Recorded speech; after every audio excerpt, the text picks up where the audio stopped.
Masechet Baba Batra, Daf Kuf Gimel. On va commencer par Kuf Bet Amud Bet, au début du Pérek. Haomer la Havero, Bet Kor Afar Ani Mocher Lecha. Cette Mishnah également concerne le commerce.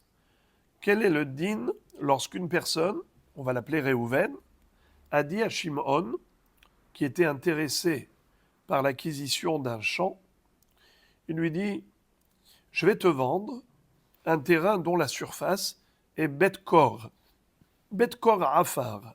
On sait qu'à l'époque des Hachamim, les surfaces de terrain se mesuraient en fonction de la semaille. Comment on pouvait définir la surface d'un terrain? C'est en fonction de sa capacité à semer dedans une quantité de graines. Par exemple, Bet CA. CA, c'est un volume de 144 E. Parce que dans une CA, il y a 6 cabines. Dans un cave, il y a 4 logim. Dans un log, il y a 6 betsim. Alors, 4 x 6, 24. 24 x 6, 144. Une CA, c'est un volume de 144 E. Si je prends un carton d'œufs où il y a dedans 144 E, mais c'est plein non pas d'œufs, c'est plein de zraïm, de graines à semer. Quelle est la surface du terrain nécessaire pour semer 144 E de graines? Eh bien, il faut 50 coudées par 50 coudées. D'où on le sait, on l'apprend du Hatzer HaMishkan. Le Hatzer HaMishkan mesurait 100 coudées de long et 50 coudées de large. Il s'appelait Betsea Taim. Ça avait une surface de 2 Betsea. La moitié de 100 par 50, si je coupe en deux, ça me donne 50 par 50. 50 coudées par 50 coudées, ça s'appelle Bet-CA. Une terre où on peut semer une CA de graines. D'accord? Maintenant, si... D'abord, il y a combien de coudées carrées dans un Bet-CA? 50 coudées par 50. 50 fois 50, c'est combien? 2500. La surface d'un Bet-CA, c'est 2500 coudées carrées. Maintenant, dans un corps, c'est la plus grande mesure de l'époque de Chachamim. Dans un corps, il y a combien de CA? 30 CIN. Puisque dans un corps, il y a 10 FA. Dans une FA, il y a 3 CIN. 3 x 10, 30. Puis, bête corps, si quelqu'un va dire à l'autre, je te vends un terrain qui mesure bête corps, de quoi accueillir dedans un corps de Zraïm. Quelle est la surface? 75 000 coudées carrés. Comment on fait le calcul? Eh bien, c'est très simple. Si bête CA, c'est 2500 coudées carrés, et dans un corps, il y a 30 CIN, donc 30 fois 2500 coudées carrés, c'est 75 000 coudées carrés. Alors, c'est de cela qu'il s'agit. Ha-omer la havero, bet kor afar ani mocher lecha. Si quelqu'un a dit à l'autre, je vais te vendre, bet kor afar, une surface de terre d'un bet kor. Il lui a payé pour ça. Le problème, c'est que quand l'acheteur est arrivé, il a été déçu. Ayusham nekaim amukim asarat fachim, oslaim gvoim asarat fachim, enam nimdadin ima. Il a découvert là-bas des rochers qui faisaient plus que 10 fachim de hauteur. Il a découvert là-bas des creux, des ravins, des trous qui faisaient plus de 10 fachim de profondeur. Enam nimdadin ima. Étant donné qu'il lui a dit, je vais te donner un bet-kor afar, je répète, bet-kor afar, alors il doit lui donner bet-kor afar, pas avec des rochers et pas avec des ravins. il doit mesurer la surface plein pied de Bet-Kor. Tout ce qui est rocher de plus de 10 tfachim ou creux de plus de 10 tfachim, ça ne compte pas dans la surface. Il doit lui donner la surface à part ça. Pahot mikan nimdadin ima. Mais si la hauteur des rochers est inférieure à 10 tfachim, ou la profondeur du ravin est inférieure à 10 tfachim, dans ce cas-là, nimdadin ima, on peut calculer le Bet-Kor et le compter avec le reste. Ça veut dire qu'on peut assimiler les rochers et les ravins au Bet-Kor. C'est considéré comme faisant partie intégrante du sol de Bet-Kor. Pourquoi ? Puisqu'il n'y a pas de 10 tfachim d'écart. Quand il y a 10 tfachim d'écart, c'est comme un reshoot à part entière. Mais quand il y a moins de 10 tfachim, c'est annexé au sol, c'est assimilé au sol. Donc on peut compter la surface des rochers et on peut compter la surface des ravins comme faisant partie intégrante de la vente du Bet-Kor. Ve'im amarlo kebet-kor afar, et s'il lui a dit, il lui a pas dit je te vends Bet-Kor, il lui a dit je te vends kebet-kor afar. Pourquoi il a dit kebet comme un Bet-Kor? Ça veut dire que même s'il y a là-bas des rochers de 10 tfachim, même s'il y a des ravins de 10 tfachim ou plus, ça compte. Pourquoi ? Parce que la surface en tout, c'est Bet-Kor. Mais ce n'est pas Bet-Kor afar stricto sensu. C'est à peu près Bet-Kor afar. אפילו היו שם נקעים עמוקים יותר מ10 טווחים, או סלעים גבוהים יותר מ10 טווחים, הרי אלו נמדדים עימה. Même si les rochers avaient une hauteur supérieure à 10 tfachim, ou les ravins une profondeur supérieure à 10 tfachim, c'est quand même considéré comme faisant partie intégrante du Bet-Kor, et c'est vendu avec. Il ne peut pas lui adresser aucune réclamation. Pourquoi ? Parce qu'il ne lui a pas dit Bet-Kor afar. Il lui a dit Bet-Kor afar. Gemara. Maintenant, la Gemara va nous citer une halacha qui figure dans une Mishnah Masechet Arachin qui n'a rien à voir avec le commerce. Ça parle du Hekdesh. Mais ensuite, on va comparer les sujets. Qu'est-ce qui est écrit dans Masechet Arachin ? Tnan hatam.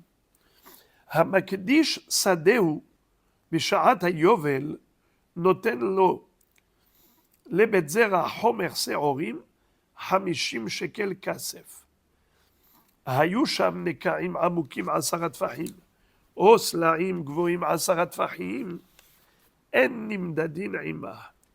פחות מכאן נמדדין עימה.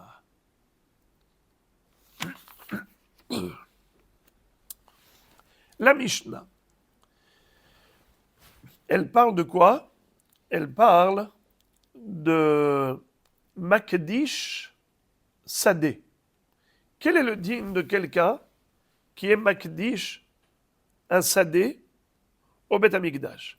Qu'est-ce qu'il va faire le Gizbar avec un Sadeh? Il n'a rien à faire. Il va le vendre et l'argent de la vente, le produit de cette vente, sera reversé au trésor du Beth Amikdash. Combien coûte un Sadeh? Il va le vendre à quel prix? Alors parfois, on se réfère au cours du marché et parfois, on se réfère au montant fixé par la Torah elle-même dans Parashat Bechukotai. De quoi ça dépend? Ça dépend. Est-ce qu'il s'agit de Sadeh Mikna ou de Sadeh Ahouza? Qu'est-ce que c'est que Sadeh Ahouza? C'est un champ héréditaire. Un champ que la personne elle a hérité de ses parents, c'est un patrimoine ancestral. Ses parents qui ont reçu de ses grands-parents jusqu'à Yoshua bin Nun. On sait que le Sadeh Ahouza doit revenir au Yovel. Même s'ils l'ont vendu, au Yovel, ça revient. à son propriétaire.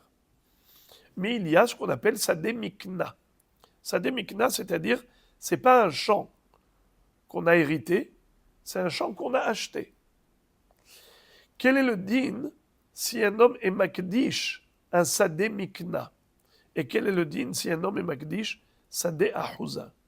Et ensuite, il va au Beth Amikdash pour racheter. Il va payer au Gizbar le prix du champ. Quel va être le prix? Si c'est Sadeh Ahouza, on va voir tout de suite que c'est un montant fixé par la Torah. Si c'est un Sadeh Mikna, c'est en fonction du prix du marché. Combien coûte ce bien immobilier dans le marché actuel? Le Gizbar, s'il revend un Sadeh Mikna, c'est en fonction du prix du marché. Sha'ar Hashuk, si il revend un Sadeh Ahouza, alors quel est le prix fixé par la Torah? Voilà le prix qui est fixé. 50 shekels pour 49 ans. C'est-à-dire, à l'époque où le Yovel était applicable, quand est-ce que le Yovel était applicable? À l'époque où les Bnei Israël habitaient en Eretz Israël, où la majorité du peuple juif était en Eretz Israël. Ou Kratem deror la'aretz ul chol yoshvea, bisman shekol yoshvea alea. Là, il y a le Yovel. Mais sinon, la loi du Yovel n'est pas applicable.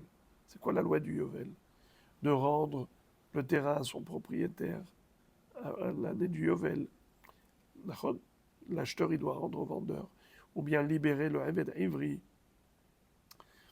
Ou l'interdiction de travailler la terre pendant toute l'année du Yovel. Tout ça, ça n'existe pas si la majorité du Ham Israël n'habite pas en Eretz Israël. Alors, reprenons le sujet. Quel est le din si il s'agit de Sadeh Ahouza? La Torah nous dit, quelqu'un qui a été Magdish, Sadeh Ahouza au Beth Amikdash, et ensuite il veut le racheter, combien il va payer? 50 shekels. 50 shekels qui correspondent à quoi? À 49 ans du Yovel. Ve'im isadeh ahouzato yakdish ish lashem, ve'haya erkecha lefi zaro, zera homer serorim, b'hamishim shekel kesef. D'accord? S'il arrive au début de 49 ans. Combien il faut payer pour 49 ans? 50 shekels. 50 shekels, un shekel c'est un selah. Un shekel de la Torah c'est comme un selah. Dans un selah, il y a combien de pundionim? C'est une petite pièce de monnaie qui s'appelait pundion. Il y a 48 pundionim dans un selah. Ici, on a combien d'années? 49 ans. On n'a que 48 pundion. On rajoute encore un pundion pour le changeur, parce qu'il faut payer la commission. La commission, c'est un pundion. OK? Alors, si quelqu'un doit payer 50 shekels pour acheter du Hekdesh, un champ qui faisait Bet-Kor, parce que la Torah dit Homer Serorim. Combien c'est Homer? C'est Bet-Kor. Dans le Lachon de la Torah, on ne dit pas Kor. On dit Homer. Homer, Zera, Homer Serorim. Zera, des graines qu'on peut semer. Mais en fait, ce n'est pas Zera, c'est le Karka qui est cultivable. Le Karka, il est cultivable. On peut être Zoréa là-bas, c'est Horim. Homer, tout un corps. Alors, si on a un Karka dans lequel on peut cultiver Zera, Homer, Serorim, un corps de Serorim, de graines d'orge, combien ça coûte? Combien le Gizbar, il va le vendre à quel prix? Combien il faut payer au Gizbar? 50 shekels pour 49 ans. Si on répartit en chaque année, 50 divisé par 49, ça fait combien? 1 shekel et 1 pundion. Chaque année, elle coûte combien? 1 shekel et 1 pundion, puisque c'est 50 shekels pour 49 ans. Alors maintenant, si je pose la question comme ça, devinette, imaginons qu'on ait 30 ans avant le Yovel. à combien le Gizbar va vendre ce terrain. On est 30 ans avant le Yovel. Quand il a été Magdish 30 ans avant le Yovel. Alors maintenant, il va lui vendre à quel prix? À 30 shekels, plus 30 pundion. Si on est 20 ans avant le Yovel, à quel prix il va lui vendre? Le Gizbar à l'acheteur 20 shekels et 20 pundion. Chaque année, elle vaut, le karka vaut pour chaque année un shekel et un pundion. Ok. Mais si c'était Sademikna, pas un champ Ahouza, un champ héréditaire, mais un champ qu'il avait acheté, combien il doit payer? Le prix du marché. Maintenant, relisons. Relisons le début de la Gemara. Tnan hatam, on a appris dans Masechet Arachim. Hamakdish sadeu b'sha'at yovel. Si quelqu'un a été Magdish son champ, qu'est-ce que ça veut dire b'sha'at yovel? À l'époque où la notion du yovel existait. Noten lo lebet zera homer seorim hamishim shekel kasef. Il doit payer l'acheteur au Gizbar. L'acheteur du Gizbar, il doit payer combien au Gizbar? Pour bet zera homer seorim, c'est-à-dire pour une surface d'un bet corps, il doit payer 50 shekels. Hayusham nekaim amukim asarat fachim oslaim gvoim asarat fachim. En nimdadin ima. S'il y avait dans ce champ-là, il y avait des rochers qui faisaient plus de 10 fachim, où il y avait des ravins plus de 10 fachim de profondeur. Ok? Alors, en nimdadin ima. Ça c'est pas compté, c'est pas comptabilisé avec le champ. Quand on dit ce prix-là pour le champ, c'est uniquement pour le champ lui-même, mais pas pour les rochers ni les ravins. Parot mikan nimdadin ima. Mais si les rochers n'étaient pas très hauts, ils étaient moins que 10 farim, ou bien les ravins n'étaient pas trop profonds, ils étaient dans une profondeur inférieure à 10 farim, alors on peut les prendre en considération pour dire qu'on a un bet corps. Très bien. La Gemara maintenant pose une question. Ve'amai likatshu be'anpe nafshayu. J'ai pas compris. Les ravins. La Gemara pose la question par rapport aux ravins. Les ravins. Pourquoi tu ne dis pas qu'ils sont kadosh? Puisqu'on peut descendre dans le ravin et on peut semer là-bas. Encore sur le rocher. Pourquoi c'est pas kadosh?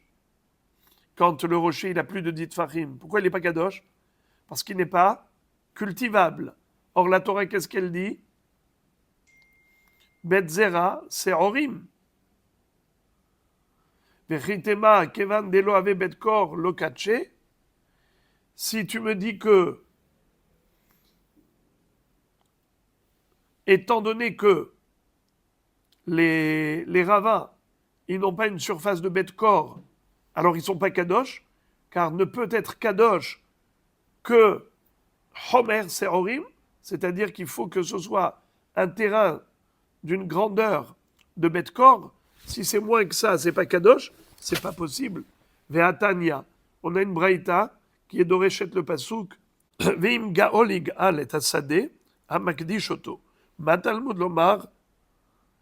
Pourquoi la Torah a rajouté le mot sadé? On parlait juste avant du sadé. Alors on aurait pu dire tout simplement Ve'im gaolig al hamakdish oto, puisqu'on connaît le sujet. C'est le sadé. Sadé matalmud lomar. Qu'est-ce que la Torah a voulu rajouter avec le mot sadé? Il est en plus. Réponse. Les filles, je n'ai marzera homer seorim behamishim shekel kasef. En yela shegdish be'inyanazeh. Car étant donné que la Torah nous a parlé clairement d'un sadé qui faisait homer, c'est-à-dire bet-kor, il est vendu à quel prix? 50 shekels. S'il est vendu tout de suite après le Yovel et qu'on a encore 49 ans jusqu'au Yovel suivant. Étant donné que la Torah a parlé précisément d'un champ qui fait bet-kor, Alors on aurait pu penser que c'est que dans ces conditions qu'il est kadosh. Minayin le rabot l'éter, et hatsi l'éter, sea, tarkav et hatsi tarkav. Talmud lomar, sadeh, mikol makom. Qui me dit que même si c'est moins qu'un bête corps, par exemple, il mesurait l'éther. L'éther, c'est la moitié d'un bête corps. C'est 15 CA. Ou hatsi l'éther, c'est la moitié d'un l'éther, c'est le quart d'un bête corps. Ou CA, c'est un trentième du bête corps. Ou tarkav, tarkav, c'est trev et kav, c'est la moitié d'une CA. Puisque une CA, c'est shisha kabine, la moitié, c'est shlosha kabine. Tarkav, c'est shlosha kabine. Trev et kav. Ou bien hatsi tarkav. Ça veut dire un terrain même petit. S'il a été consacré au Beth Amikdash, est-ce qu'il est kadosh? Un sadé achouza? Bien sûr qu'il est kadosh. D'où on apprend du mot sadé. Pourquoi la Torah a écrit le mot sadé en plus? Pour dire sadé mikol makom. Dans tous les cas de figure. Fin de citation. Alors maintenant, on a compris la question de l'Agmara. Pourquoi, lorsque les Nekaïm ont une profondeur, les Nekaïm, c'est les ravins, ils ont une profondeur de plus de 10 tfachim, tu dis que ce n'est pas, on a cru que ce n'est pas Kadosh. Ça veut dire qu'il n'y a pas de Gdusha, mais ce n'est pas possible. Pourquoi il n'y a pas de Gdusha? Mais tu peux cultiver en bas, tu descends et tu sèmes. Quel est le problème? Même si c'est un sadé de petite taille, il peut être Kadosh. Réponse. Amarav Rukva bar Hama, Acha bin Kaim meleim maim askinan, delav ben Ezri aninu. Ici, on parle d'un champ où il y avait d'une part des rochers, il y avait d'autre part des ravins pleins d'eau. Quand ce sont des ravins pleins d'eau, ce sont des puits, c'est pas cultivable, on ne va pas semer dans l'eau. Voilà la raison pour laquelle ils ne sont pas du tout kadosh. Pourquoi? Parce que ça ne rentre pas dans le cadre du sadé qu'il a voulu être magdish. Lui, il a voulu être magdish un sadé de Homer Zera, c'est horrible, qui est cultivable, mais pas des rochers, et pas des ravins pleins d'eau. Daikanami. Et la Gemara dit, c'est précis, quand on a dit qu'on parle de ravins pleins d'eau qui ne sont pas cultivables, c'est précis pourquoi? Des katanedoum, il y a des slaim, shma'amina, puisque quand la Mishnah a donné des exemples de ce qui n'est pas inclus dans le bet corps, eh bien, elle a parlé de slaim et de nekaim. Nekaim, des ravins, et des slaim, des rochers. Des rochers, c'est sûr que ce n'est pas cultivable. On ne peut pas semer sur un rocher. Ainsi, les nekaim en question, on parle de ravins qui ne sont pas cultivables. Pour quelle raison? Parce qu'ils étaient pleins d'eau. La Gemara dit, ah bon? Ihachi afilu pachot mikan nami. Dans ce cas-là, pourquoi on a dit que si la hauteur des rochers était inférieure à 10 tfachim, ou la profondeur des nekaim était inférieure à 10 tfachim, on a dit que ça fait partie du bet corps, et c'est inclus dans le hekdesh. Mais ce n'est pas cultivable. Réponse, Hanhu nagane de aramiku, shadre de aramiku. C'est-à-dire, dans la terre, il y a toujours des fissures. En été, on voit qu'il y a des craquements. Alors on peut dire le ravin, s'il fait moins de 10 tfachim de profondeur, il est assimilé à la terre. Ah, tu dis, mais il y a une ouverture? Eh bien, ça arrive, dans la terre, il y a des craquements. C'est comme si la terre était craquelée et qu'il y avait ici une fosse, mais qui fait partie intégrante du terrain. Ou des rochers qui ne sont pas trop hauts, c'est comme des cailloux qui sont par terre, qui sont assimilés au sol. Parce que parfois, dans le sol, il y a des bosses. La terre, elle n'est pas droite. Il y a souvent des bosses. Eh bien, ça fait partie intégrante du sol. Voilà pourquoi c'est kadosh avec l'ensemble du champ. La Gemara maintenant pose une question. Elle dit Hacha Maï, c'est-à-dire, lorsqu'on a dit que des Nekaim qui sont pleins d'eau ne sont pas inclus dans la Kedusha. Quand il est Makdish, un sadé, alors ça n'inclut pas les rochers de plus de 10 tfachim, et ça n'inclut pas les ravins de plus de 10 tfachim s'ils sont pleins d'eau. Parce que s'ils ne sont pas pleins d'eau, on peut les semer. Alors, ok, ils ne sont pas inclus dans la Kedusha, dans la sacralisation du champ lui-même, mais ils sont considérés comme Kadosh à part entière. Et finalement, ça revient en même. Tu peux cultiver là-bas. Alors, même si c'est un petit champ, même c'est un deuxième champ, mais tu dois le racheter au prix fixé par la Torah. N'est-ce pas? Au prorata. Alors, question. Pour le Hekdesh, on a dit que la Mishnah dans Arachin, elle parle de quel genre de Nekarim? Plein d'eau. C'est semblable aux Slarim, qui ne sont pas cultivables. Hacham Maï, ici chez nous, dans Baba Batra, où on a dit dans la Mishnah que celui qui vend un bet-corps à Afar, la Havero, et il y avait là-bas des rochers de plus de 10 tfachim, ou des Nekarim de plus de 10 tfachim de profondeur, c'est pas inclus dans le champ. Il doit lui donner un champ plein pied, à part les rochers et à part les Nekarim. Est-ce qu'on parle de Nekarim plein d'eau, ou bien même des Nekarim où il n'y a pas d'eau, qu'on peut cultiver? De quoi elle parle notre Mishnah au niveau business? Amar Rav Papa, Afalpi she'enan mle'im ma'im. Ma'itama, en adam rotze she'iten ma'otav bemakom ehad ve'irau lo kishnaim u'shlosha mekomot. Qu'est-ce que ça veut dire? La kavana elle est la suivante. Bien que, au niveau Arachin, dans Maseret Arachin, on a dit là-bas que les Nekarim, ils étaient forcément pleins d'eau, parce qu'ici, ils ne sont pas pleins d'eau, alors c'est Nifda, on doit le racheter du Gizbar au prix que la Torah a fixé, c'est-à-dire au prorata de Hamishim Shekel Kesef, les Bet-Kor, les Arbaim Betesh Hashanim. Ça ne change rien. Qu'il soit en haut ou en bas, même s'il y a 10 tfachim d'écart, après tout, ça reste un sadé qui est cultivable. C'est pour ça qu'on était obligé de dire que c'était plein d'eau pour pas que ce soit cultivable. Mais ici, c'est Dafka, mais ici, même s'il n'est pas plein d'eau, dans notre Mishnah, même s'il n'est pas plein d'eau, il ne peut pas lui compter ça dans la vente. Pourquoi? Parce qu'un homme, quand il achète un champ, il veut un seul champ. Il veut travailler en même temps. Il ne veut pas faire plusieurs travaux. Un travail dans ce champ, après un travail dans l'autre champ qui est là-bas, après l'autre champ qui est là-bas. Il veut travailler en une seule fois.